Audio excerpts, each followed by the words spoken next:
कलियुग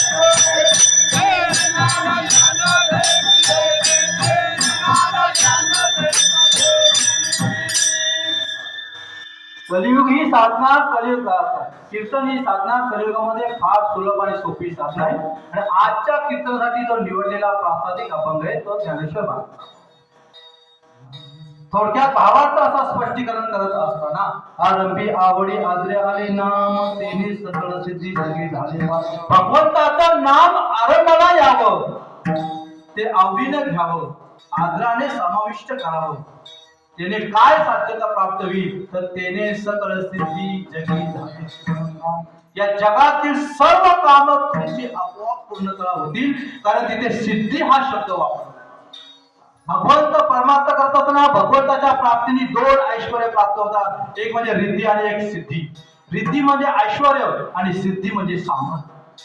परमार्थामध्ये ऐश्वर्य काही कामाचं नाही बाबा रामाकडे किती ऐश्वर्य होतंय पण काय परमार्थ त्याचा अंगी नाही पाहिजे प्रभू रामचंद्राकडे ऐश्वर्य तर होतं पण सामर्थ्य होते म्हणून रावणावर विजय प्राप्त झाला सामर्थ्य पाहिजे परमार्थात अरे भक्ती ही फार कठीण आहे भक्ती ही नाही का भक्ती फार कठीण चुलावरची पोळी आहे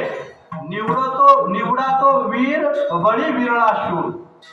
भक्ती फार कठीण आहे चुलावरची पोळी येते आणि त्यासाठी सामर्थ्य पण सामर्थ्याशिवाय भक्ती घडणार नाही सोपी सुलभ साधना आहे पण तेवढीच कठीणही आहे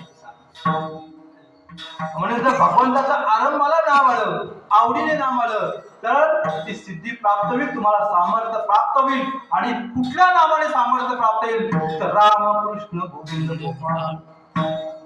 ही चार नावं साधू संतांनी पूर्ण तुम्ही जर तत्वज्ञान पाहिलं तर चारच नावाचा फार तुम्हाला विश्लेषण पाहायला मिळेल इतर देवांची नावं का नाही घेतली बाबा नाही का भागवतामध्ये 24 अवतार आहेत पण मुख्य 10 अवतार आपण मानतो त्यातली 10 अवतार मध्ये पण 6 शास्त्राने 6 अवताराचे प्रकार आहेत अंश अंशात्मक तत्वकाला पूर्ण परिपूर्ण अंशाचे अवतार आहेत जीव अंश आहे मग अंश जीवलोक नाही का जीव हा भगवंताचा अंश अंश अंशात्मक अवतार कच्छ मच्छ ते काही अंश अंशापुरते अवतार आहेत वराह हे अंश अंशात्मक काही तत्व अवतार आहेत ब्रह्मदेव तत्व अवतार आहे नाभी कमळातून उत्पन्न झाला तो तत्व आहे देवाचा आणि म्हणून सृष्टी निर्माण झाली त्याचं तत्व या सृष्टीमध्ये आहे म्हणून तो तत्व अवतार सांगितलाय ब्रह्मदेव काही कला अवतार आहेत नरसिंह कला अवतार आहे अर्ध शरीर नरसिंहाचे अर्ध नराचे अर्ध सिंहाचे म्हणजे कला आहे काही अवतार पूर्ण आहेत वामन परशुराम पूर्ण अवतार आहेत नाही का पण परशुरामाने 21ला निक्षेत्र केली पृथ्वी म्हणजे त्याला क्रोध आहे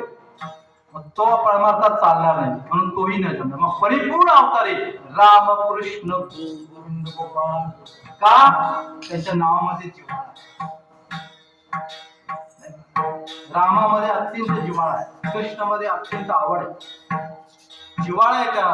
म्हणून तीच नावं साधू संतांनी आपली आणि त्या नावाने फायदा गावी तुझे नामे सकळ संदेव फिटला बाप रखमादेव श्री विठ्ठला एकदा का रामकृष्ण गोविंद तुमच्या अंतःकरणामध्ये बिंबलं तुमचा जो जीवनाचा जो अपूर्णताचा संदेह आहे जी बंधन आहेत ती मुक्त होतील कशाने बाप रखमादेव श्री विठ्ठला विठ्ठला सगळ्यांचा अंश भगवंताची सहस्र नाम आहेत पण त्याच्यामध्ये विठ्ठल नाम नाही बाबा 1000 नाव आहेत सहस्र नामावली विठ्ठल चिंतायामी असं कुठं नाव आहे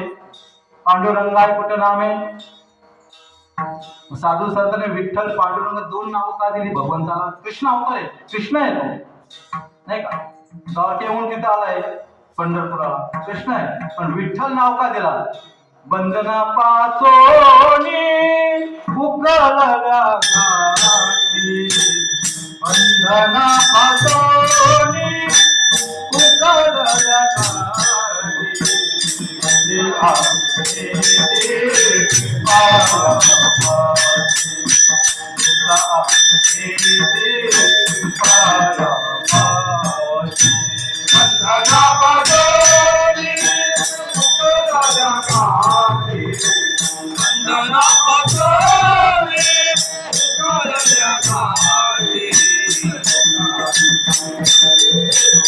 विठ्ठल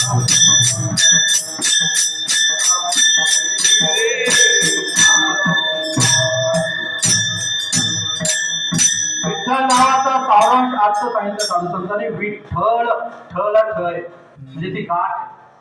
आणि ती गाठ सोडली म्हणून त्याला विठ्ठल नाव. आणि पांडुरंग सगळ्या रंगाचा एक रंग म्हणून पांडुरंग. सृष्टीमध्ये जर रंगच नसता तर सगळी सृष्टी निस्तेज झाली. एकच कलरची सृष्टी कुणाला आवडली असती? देवाला सुद्धा आवडली नाही, म्हणून त्यांनी रंग बोलला. पण त्या रंगाचा मनुष्याने वाईट उपयोग केला. प्रत्येकाने वेगवेगळा रंग उठून धरला. बाबा काय त्या रंगाचा दोष? कोणी हिरवा घेतला, कोणी भगवा घेतला, कोणी निळा घेतला, त्याच्यामध्ये जातीवाद केला. रंगांचा काय दोष? म्हणून भगवंतानी विचार केला हा कलियुगात असंच घडेल, आपला सगळा रंग एकत्र करून पांडुरंग निर्माण झाला. दोन नावं आपल्याला का दिली? तर साधकाला कळावं तुझ्या जीवनाची सार्थकता काय. रंगहीन हो,